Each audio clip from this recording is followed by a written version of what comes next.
Welcome to Hear From Me, a podcast about the power of choosing yourself. I'm Nicole Christie, and I'm honored you're joining me for stories and conversations about life's disruptions, derailments, and transitions. On this podcast, we talk about navigating challenges, walking through fire, and along the way, learning to show up for ourselves. Because just as we say, I'm here for you, to show we care for someone, saying, I'm here for me, to ourselves, is the best form of self-care. Today, I'm talking with Suzie Clark. Suzie is the founder of Female Leadership Collective, where her courses, coaching, and Bali retreats help high-achieving women leave the corporate 9-to-5 and find purpose and self-defined success by launching their own freedom-based businesses. A former banker turned online entrepreneur, Suzie had it all by material standards. The exciting life in London, the six-figure job, impressive title, skyscraper office, city apartment, and 5-star vacations. Yet she was absolutely miserable. She was addicted to achieving and climbing the corporate ladder, doing everything she could do to find happiness, but felt bored and numb. She desperately wanted to leave everything behind and start her own business, but was terrified of losing what she had worked so hard for. Suzie eventually decided the risk of her mental health was greater than the risk of leaving. She invested in her personal development and in 2019 found the courage to leave her job, relationship, and home country, booked a one-way ticket to Bali, and founded Female Leadership Collective. We'll hear from Suzie about how she overcame burnout to reclaim herself, her purpose, and a deep sense of gratitude and joy. Suzie, welcome to Hear From Me. Hi, thanks so much for having me. I'm really excited for our conversation. I'm so excited for our conversation as well. It has been so fun to connect with you. We connected a few months ago, and your story of doing something that many people want to do, walk away from everything and move to a tropical island to start over, to live a life that's authentic to you, is so inspiring. And I can't wait for everyone to hear about how you did that. I literally can't think of anyone who hasn't wanted to do this. I know I personally wish for it sometimes. Like, my dream is to move to a tropical island and sell ice cream on the beach, those moments when I'm burned out. But what you have done, moved to an island, built a thriving business, and are now helping other people do the same, is like finding purpose amongst the palm trees. And I'm just so excited to have you here to share it with everybody. Yeah, thank you. It's actually really funny hearing it reflected back to me like that. So I'm excited to share more. But yeah, it's nice to be at a place where a lot of what I really dreamed of and wanted to manifest and create, like I now have. It's unbelievable sometimes. I think it goes without saying that you should be immensely proud of that, because it is courageous beyond words, because I know it's scary and you did it anyways, which is like the definition of courage. So I just want to give you big congrats on that. So let's talk about how you got to that point. You were leading a life that was enviable on the outside, but you were crumbling on the inside.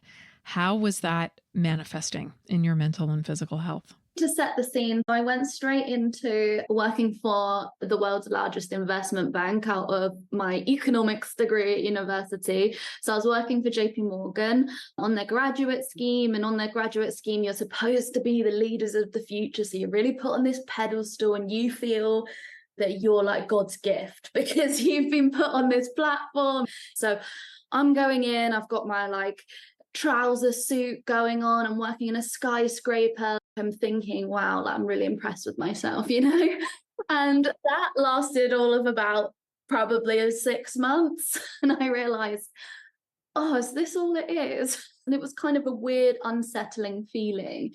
And maybe 6 years goes by and the feeling definitely got bigger. And I guess what happens when you carry on doing something that is out of alignment with what your body or your mind really wants to do, you start to lose more and more pieces of yourself and your life just runs on autopilot. And I guess the word to describe it was just feeling more and more numb over time.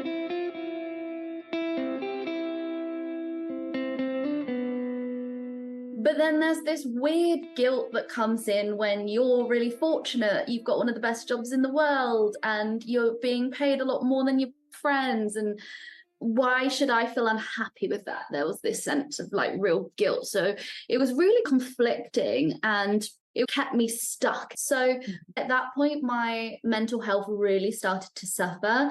And now with hindsight, I can look back and I think the reason was I was depriving myself of the joy that I really wanted to have. Like the conditions that I was in, yes, society says that you should be really happy with an amazing job, like financial stability and that future ahead of you. But I didn't feel joy in that situation. The sense of adventure wasn't there. The sense of impact wasn't there.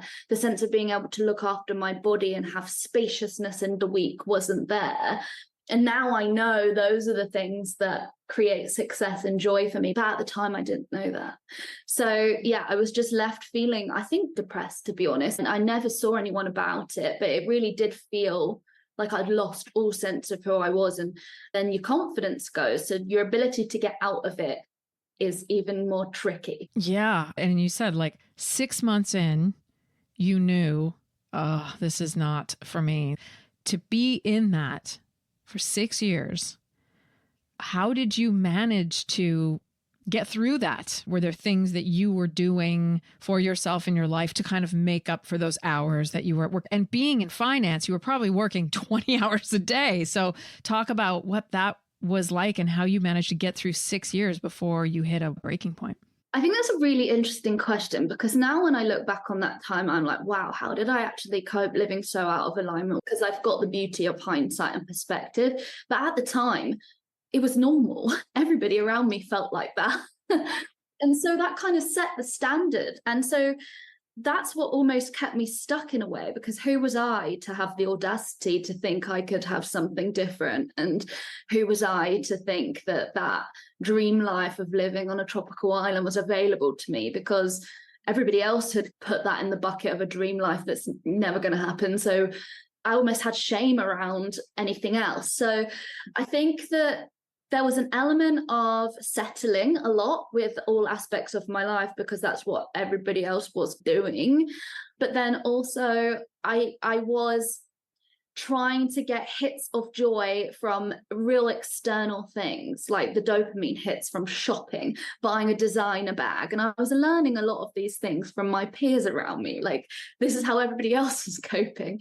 So it was booking luxury holidays to Mauritius and things like that. And I always needed the next thing to buy to give that boost of dopamine, and then it would just disappear. And like lots of boozy brunches on the weekend, all your standard codependency in your relationship, where I was relying on these sources which weren't healthy sources for my short hits of joy, which weren't really deep joy. You mentioned you were in a relationship that was not serving you.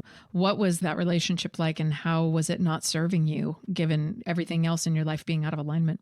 Just for context, now I'm 33, but this relationship was throughout most of my 20s. We met when we were 21, and then I broke it off when I was about 28. So we kind of grew up together. You change between those ages, and it just felt like we grew apart. And so it becomes a tradition, and you start to depend on that person, especially when I wasn't in a good place myself. The affection, being able to have somebody there, I think that's the codependency that was coming from me, in the sense that I relied on him to make me feel less alone in myself.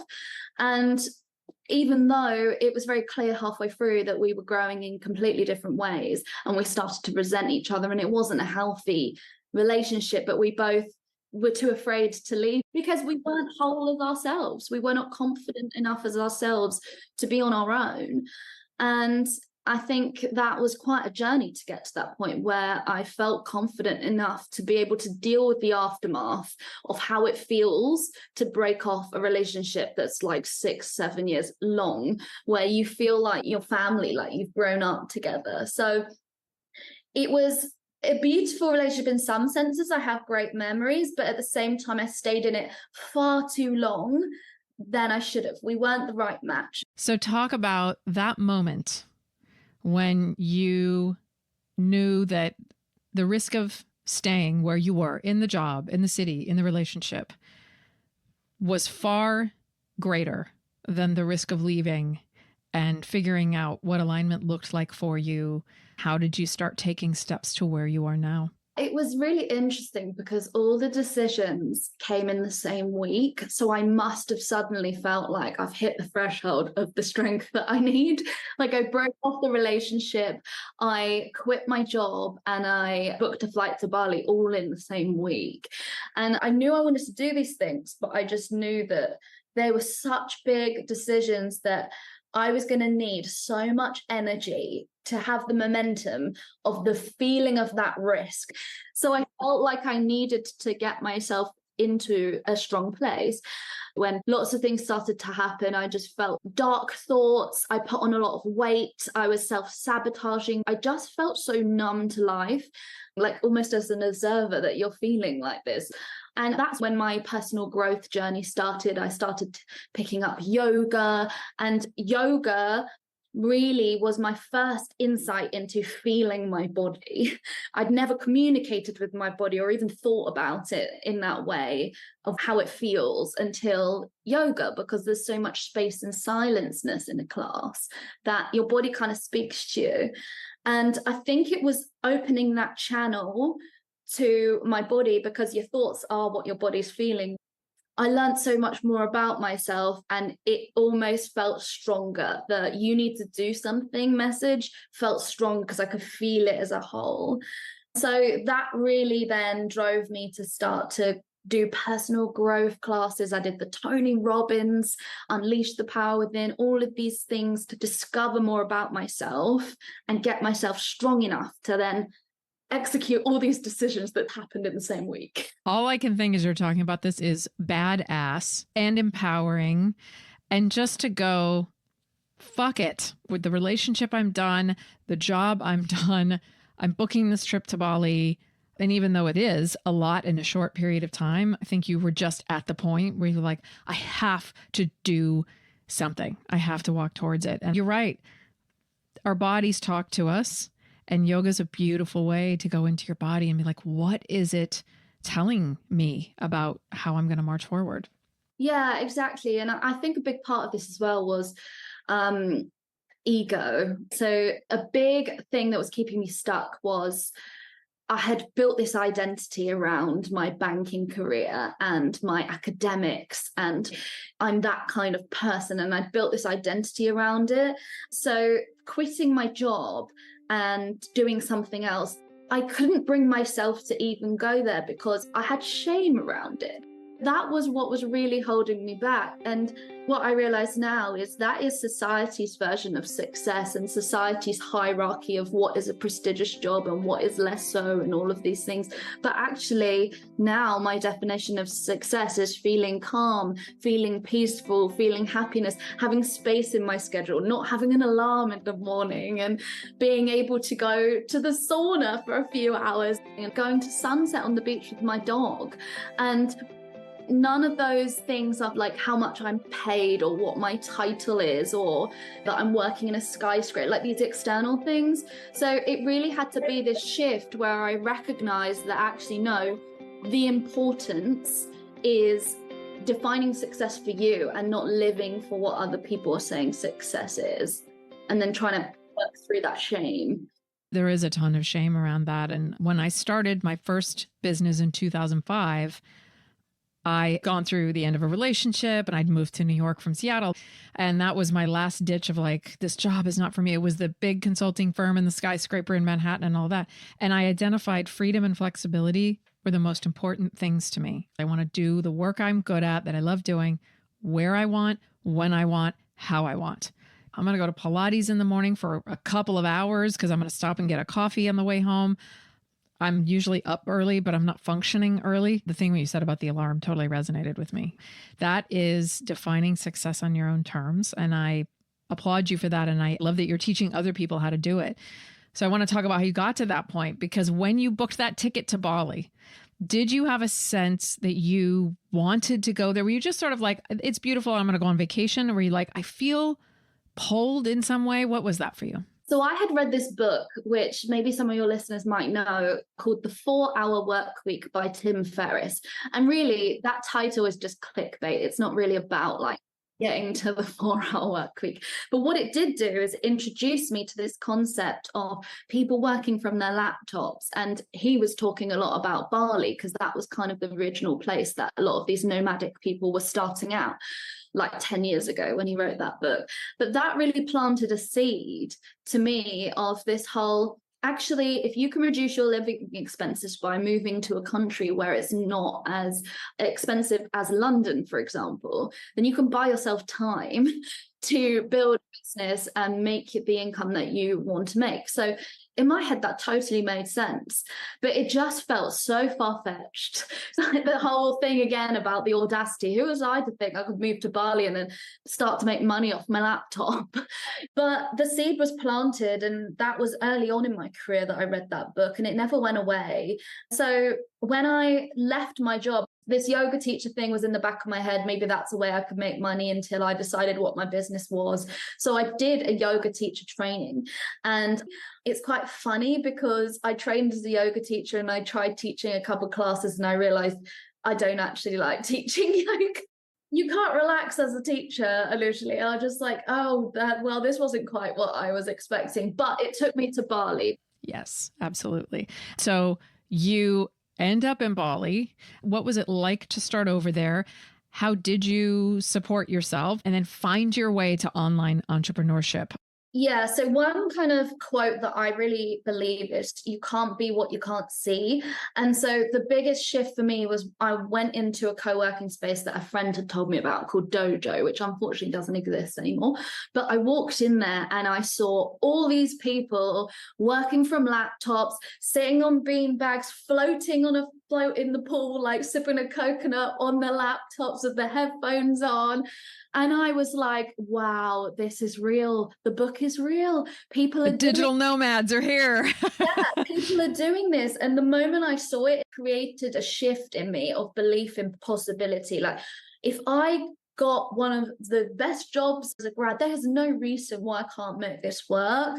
So that planted the seed from that moment. And in the end, I went back to London, sold everything, condensed all my stuff into like 2 suitcases, and moved to Bali. And it's been 4 years now, so it's been quite a journey. And I must say, like, I'm running my dream business now, and everything is just what I always wanted. But that's not how it always was. There was definitely huge destroying of the ego, business failures, lots of learnings. And this was during the pandemic as well. So a lot of anxiety, a lot of evolution, but I'm sure you'll agree with me that starting a business is a whole healing journey.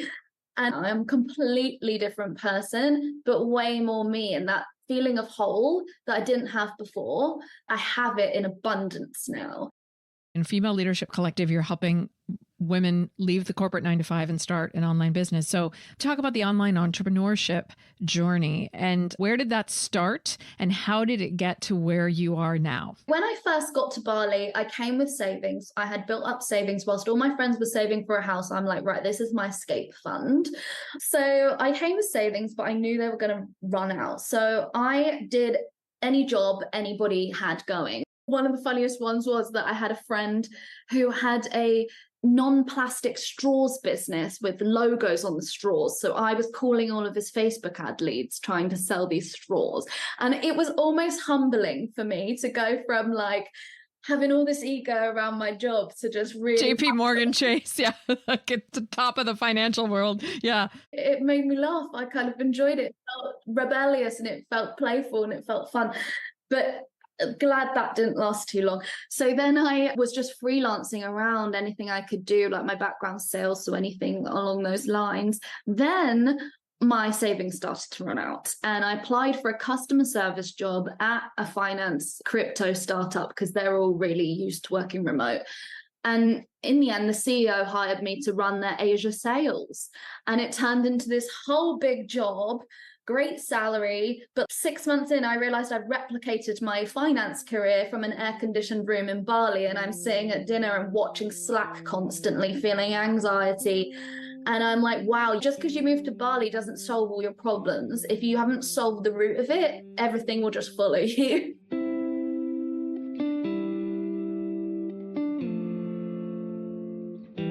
So that was what I realized. It's not about the remote job. For me, I definitely want to be my own boss. At the time, I had built an e-commerce brand selling blue light glasses, and I built a charity model into that where I was inspired by the Tom's founder, the 1-for-1 model. So when someone bought a pair of glasses, we'd donate a gift of sight to someone in the developing world, because I thought, right, that's going to bring me purpose.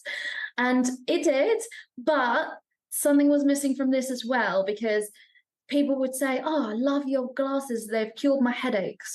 But then I'd never speak to them again. And so I felt like the purpose for me was still not enough. And then economically, it's tricky to build a product that's like $45 to pay you. It's going to take a while for you to pay yourself from that business, or a big injection of capital. So I learned that. I then got the courage to be like, right, okay, this business isn't it. This job isn't it. So I packed them both in. And at that point, I was like, right, it is now or never. What is the business that I want to do? What am I here to do? And what was coming to me was helping women get out of their corporate jobs and launch businesses, because I'd been freelancing a lot, helping coaches and consultants sell their courses, and I had great results. So I was like, I can teach these women how to sell. I can teach these women how to launch, because I've been inside of all of these businesses.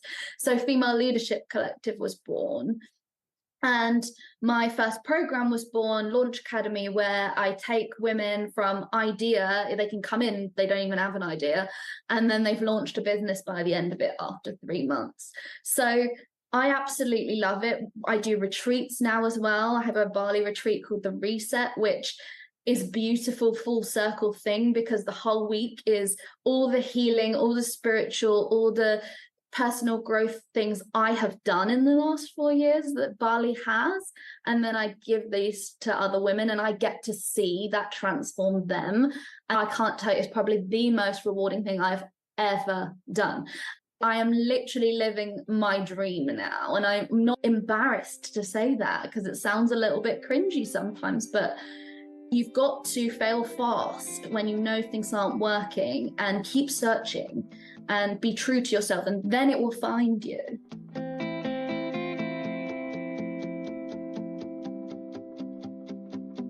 I love that so much. You talked about how you are a completely different person now, certainly than the person that you were when you left London, and even when you first got to Bali. But what does that look like? How you show up in your day-to-day, who you are on the inside, how you're here for yourself? How is that different now than it was when you started all of this? I think a lot of the Western world, we're conditioned to run on adrenaline. We're not in our normal state for most of our day. And now that's not the case for me. Like, I'm definitely much more peaceful in my day, much more relaxed. And I interpret this, and I know it's not necessarily everybody sees the gender thing in this, but I interpret a lot of this as in reconnecting with a lot of my feminine energy. And that's made me feel more me, allowing myself to lead in ways that aren't traditionally recognized as strengths. But actually, in my business, that's what I've done, and people have got great results. And I can give an example on the retreat, actually, of how another woman summarized it. She said, at the start of this retreat, when I was doing a few of these workshops, I felt like I was trying to be someone I wasn't. And then as time went on, I realized that's actually who I am. And I was suppressing it because society says that you can't be soft and you can't be spontaneous and playful and all of these things. And she's a mum now, and she said, this has empowered my entire family. I'm showing up so much better for my 2 boys, my husband. I just love that. And that's exactly what I went through, because you then feel more comfortable being yourself. You don't have to be pushing all the time, living on adrenaline, doing more, proving. There's nothing to prove. You're enough as you are.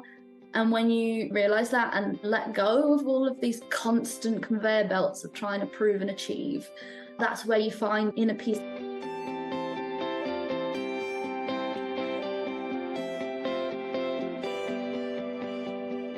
And that's the freedom piece for me. Freedom is when you free yourself internally. That's one thing I think as far as leaning into your divine feminine. And thank you for bringing up that term, the divine masculine and divine feminine energy, which we all have within us. It's not a gender-based or a gender identity-based thing. We all have that balance. Yours was way on the masculine side in your career, particularly in finance, very male-dominated industry. I came from tech. Same thing, back-to-back meetings, hustle, politics, bureaucracy, blah. When you're working with women and helping them lean more into the divine feminine, what does that look like to bring your divine feminine into your business? It's a lot around feeling. Like with my Launch Academy course, what happens is the first 3 weeks is not strategy, because I need to make sure you are picking a business that is really aligned with that feeling. It's going to create that impactful, purposeful feeling, rather than you're choosing something that's going to make money, because you might as well stay in your corporate job. But all my clients, because they're such type A, high achieving women, come in being like, this is too slow. Like, when's the strategy coming? I feel like I'm not doing enough. And I'm holding the space for them for all that to come up so they can see that. And then they start to realize, this is what I want to do. I actually want to help these kinds of people. And often people come in with an idea and they change it after that because they've connected with themselves. So what happens is you start to see more of a glow. You start to see them allowing themselves to receive more joy and pleasurable experiences in their life. You see them tapping into more sensuality, like putting music on more, or maybe scented candles, or just simple things that give you those sparks of joy and that feeling. It helps you feel. And by the end of the program, or the retreat in particular, because I get to see the people in person, what they're wearing changes, their face changes. And when I really tapped into this stuff, I was looking at my closet, and one half is like all these dark clothes. And then suddenly the other section starts to get more colorful and patterns and things like this. And now my whole closet is way more colorful and not as much black. But it's really interesting, because when you tap into that, you start to see the beauty of life, and you start to want to be vibrant, and you start to go from numbing and making yourself small to being able to express yourself and feeling comfortable expressing yourself. And it's really beautiful. That's when you start to feel fully empowered as a leader, I believe. And it's a form of leadership that we need more of. So what you are doing is something that not only the women you work with need, but really, truly the world needs, especially the world we live in now post-pandemic, where I think people softened a little bit in a lot of ways and are like, I'm not really sure the way that we were doing things for however many centuries and even beyond that. I'm not really sure that works anymore. Yeah, it's just not built for our bodies, especially a female body. We're so cyclical. We're not the same throughout the month. And so the system is not built for that. And it's not built for women who are going to go through childbirth. And actually technology in the way that we live now, all these things have gone so far ahead that there's so many amazing ways that we can build much better culture for female bodies in a workplace, but it's so hard to shift corporate. So I see a world where corporations can be amazing cultures, but I don't see that in my lifetime. So that's why I've set up female leadership collectives, because I think the only solution for people living now is to create their own business, to feel that themselves, because I don't think the opportunity is in corporate within our lifetime.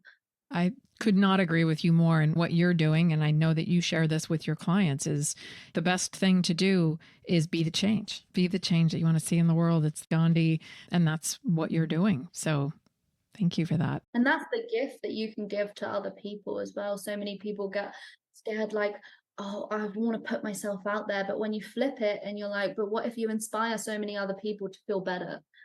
Yes, exactly. That is the gift.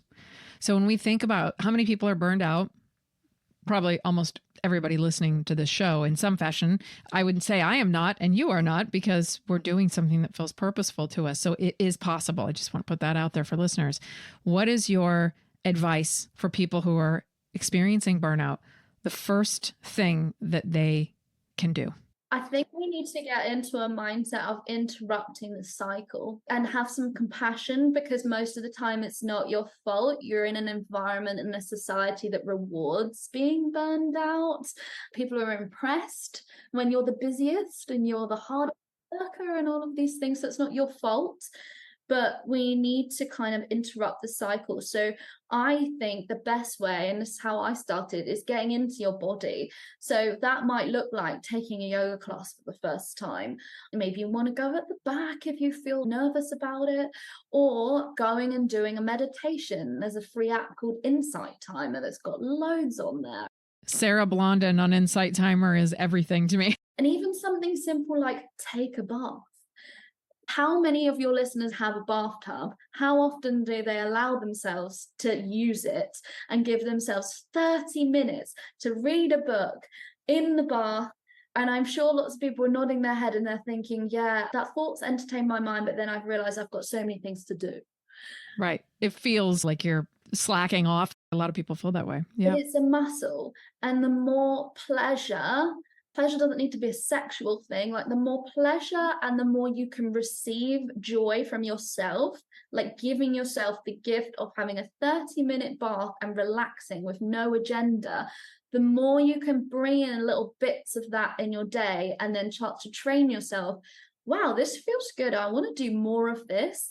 Over time, you'll start to shift your priorities towards things that give you that feeling, because you'll start to see the difference between that feeling and the burnout feeling, and your brain will rewire towards those goals. And ultimately, that's how I'm here now. It's like a snowball. It just takes off from there. And you know what I love is that the first step that you're giving people is something that feels good. Take a bath, try to meditate, read a book. That's always a nice place to start, as opposed to sit down and make a list of 5 or 10 things you really wanted, which feels like more work. You're saying, take time for yourself. I'm a big Pilates person, and I tend to do more hardcore reformer Pilates, but I also do their therapeutic stretch class. And I often do a double on Fridays, and that will be the second one. And you're just in your body the whole time. But similar to yoga, there's so much cueing of like flat back, knit ribs. I can't not be in my body. I can't be in my head. I won't follow anything. Yoga is very similar. Like you have to be listening to what you're doing. And it's just a beautiful way to forget everything, relax your mind. And then when you come out of it, you're like, what was I so stressed about when I walked into the class? There's a calmness that comes over me, even a hard Pilates where I'm like really going and sweating.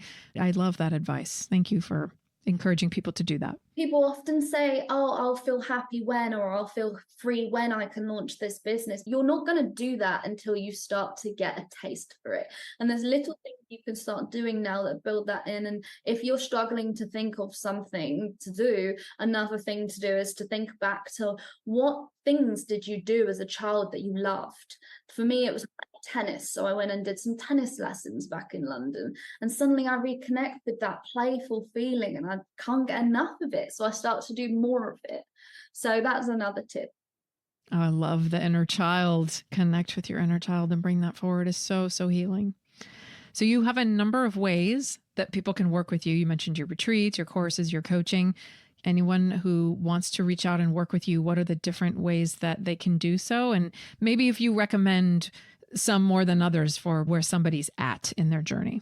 Yeah, absolutely. So I have my retreat, that's the reset. So typically that's for the type of woman that we've been talking about, someone that's really burned out, almost at a crisis point, but don't know what to do. This is what I've built it for. It's the retreat I wished I had. And the aim is that you walk away feeling more like you again, reconnecting with you, but also a clear plan of what to do next. That's where the coaching comes in. So there's the reset that's happening in May. I'm opening spots very soon. Then there is Launch Academy. So if you want to launch a business, you can come through the Launch Academy Accelerator program, which is 3 months. I typically run it kind of every month. So there's probably an opening available at the time that you're listening to this. So the best way to go and see what's going on is Female Leadership Collective on Instagram. And if you're a bit confused, just send me a DM. I absolutely love to speak to people in the DMs, and it lights me up when I get to hear people's stories and their situations. And then If it comes to a point where it makes sense to work together, I can suggest what's the best program. But if I don't feel like I can support that person, then I can point them in the direction of where I think can help them too. And we'll put where to find you in the show notes.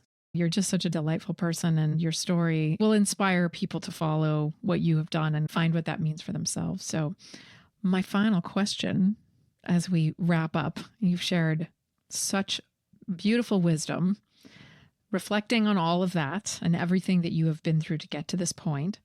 What would you say is the most important thing you've learned? And what advice do you have for listeners on how to be here for themselves? Try to look through the lens of love when you're going about your day. And I think that sounds quite cringy, but I cannot think of anything more powerful. And if you can start to see as much as possible through that lens, it's very healing. It very much detaches you from a lot of things that cause you problems. Try and find this inner love. Try and see love everywhere you look. Even just simple, like if you see a tree and it's like, wow, that's so beautiful, you cultivate that feeling of love. If you can feel that more, your life is going to get better and things will start changing. I love that. You've talked a lot about what our culture's conditioned us to do is look at everything from a place of fear or lack or scarcity of like, oh, I got to do this. I have to do this. Why is that like that? Why is that this? And resisting and fighting. What you're saying is just relax and open up into it and come from this place of love and gratitude. Exactly. Thank you so, so much for being here, for sharing your journey, for doing what you are doing, for being the change. We need more people like you. Yes, thank you so much, Nicole. And also, I forgot to mention, you came on my podcast as well, so your listeners can go and listen to your episode too. Yes, we did do that. I know. So yeah, check out Suzie's podcast, Female Leadership Collective, and hear the conversation we had about my story and starting my business, because we talked a lot about that, and then do these back to back. Yeah, and right back at you. Thank you for the work that you do. It's amazing. Thank you so much. Thank you, Nicole.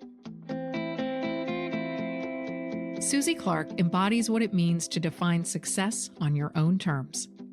Her story is a shining example of choosing yourself, of following your heart, leaving behind what's expected and available to everyone, to reach for what's exceptional and uniquely yours. But Suzie didn't blindly take a leap of faith. She did the inner work, digging deep into herself to understand why she was unhappy, facing depression and codependency and shame head on. She determined her values and what matters to her and how her life was misaligned. She learned to get out of her head and into her body, which is ripe with messages we often don't want to hear. While Suzie's story, moving to a tropical island and finding success, balance, and joy, sounds like an enviable one, it required her to make hard decisions, to let go of what felt safe and comfortable, to embrace uncertainty and loss, to make choices she didn't want to make, but knew she had to make. There's a misconception in our society that the process of pursuing a dream is a dream itself, that it's ripe with joy, ease, and rapid acceleration. No one wants to hear it's a slog filled with doubt, setbacks, and difficult self-examination. It's why many people quit that pursuit. They assume if it doesn't feel good, it's wrong.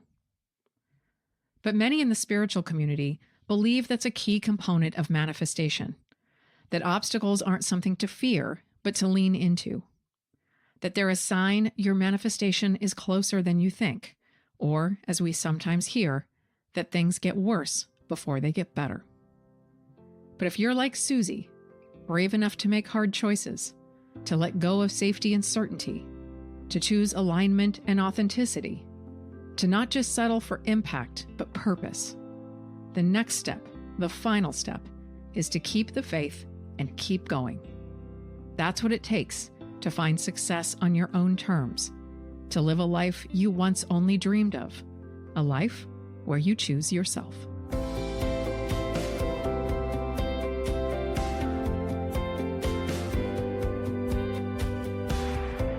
Here For Me is produced by Lens Group Media in association with Tula Productions. As is often said, it takes a village to make this podcast, and my deepest gratitude goes out to every person in that village. Our producers, Dave Nelson and Stacey Harris, our audio editor, JD Delgado, designer and illustrator, Amy Semfleben, and our production assistant, Sarah Carefoot.